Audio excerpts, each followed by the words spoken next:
家好，歡迎嚟到跟英國人學英文，我係 Debbie。咁今日咧，我哋就嚟到 B1 英文測試嘅第4關，亦都係最後一關。咁大家準備好未呢？我哋開始啦！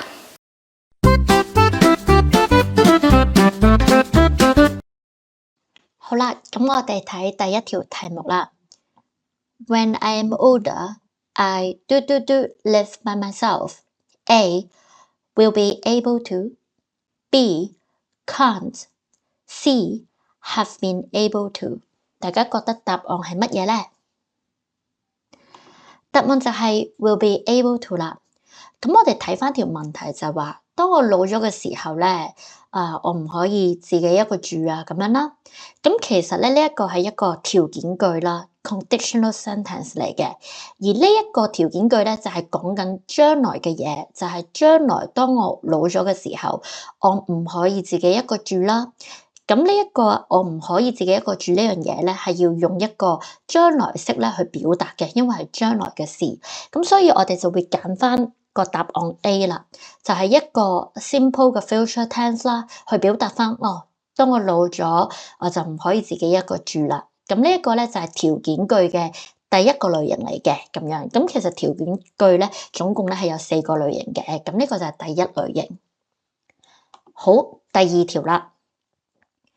I'm going to the doctor tomorrow morning. A. On. B. 唔需要嘅係 C. At. 大家覺得需唔需要一個前置詞喺度咧？又好，開估就係唔需要嘅。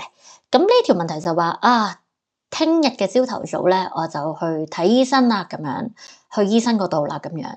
咁所以咁 tomorrow morning 咧，其實係唔需要咧任何 preposition 前置詞喺前面嘅。咁呢個就大家記住啦。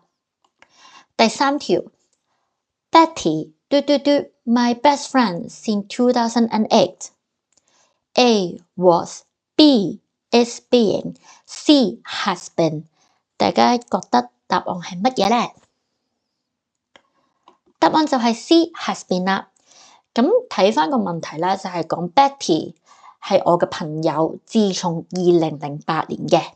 咁我哋就會揀 C 呢個答案 has been。has been 咧就係一個 present perfect tense，就係現在完成式嚟嘅。咁咧其實係講緊呢件事係過去發生，就即係2008年嘅時候發生啦。Betty 咧已經喺2008年係我好朋友噶啦，一直持續到而家咧，其實都係我好朋友嚟嘅。咁所以咧，我哋就會用現在完成式 present perfect tense has been 啦。好，第4條係一個對話嚟嘅。I didn't enjoy that film last night. Neither did I. It was too boring that I almost fell asleep. A. Such. B. So. C. Such a. 大家覺得答案又係乜嘢呢？答案就係 so 啦。咁我哋睇翻咧嗰個句子啦。咁第一句就話對於琴日出戲咧，我唔係好享受到喎，咁樣唔係好中意咁樣啦。咁對方就答佢啦，我都唔太享受喎。套戲咧係好悶嘅，令到我咧差唔多瞓着咗。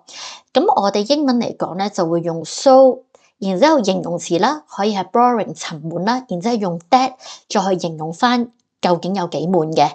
咁所以 so 形容詞 that 咁樣就係一個喺英文嘅結構嚟講咧，句子結構嚟講咧係一個好常見嘅用法嚟嘅。咁其實都好好用嘅，咁大家可以記住啦。第5條啦。I take your order, please. A. Mustn't. B. Must. C. May. 大家覺得答案係乜嘢呢？好，開估，答案就係 may 啦。咁睇翻條問題就話，我可唔可以同你去落單啊？唔該咁樣啦。好有禮貌嘅，咁通常咧都會係侍應啦，會喺餐廳度講啦，同你咁樣，可能你大家都聽過啦，咁就會用 May I take your order please，咁係一個有禮貌去提供一啲服務，提供一啲嘅一個有禮貌嘅文法啦，咁樣。咁我哋睇翻 A 嘅選擇 mustn't 咧，就係唔應該唔一定嘅意思啦，而 B 咧就係應該同一定嘅意思。咁所以喺呢個句子嚟講咧，其實都係唔適用，所以我哋會揀翻答案 C 未嘅咁樣。好啦，咁1連4集咧，我哋就完成咗 B1 英文測試嘅20條題目。唔知大家覺得點樣呢？你哋又啱咗幾多條呢？你哋覺得係難啦定係易呢？你都可以留言話俾我哋知嘅喎。咁無論結果點都好啦，我都好希望咧喺呢個過程裏邊咧，你哋可以學到好多咧有用嘅英文文法嘅。咁就希望大家繼續支持我哋嘅 channel 啦。我哋下次再見啦，拜拜。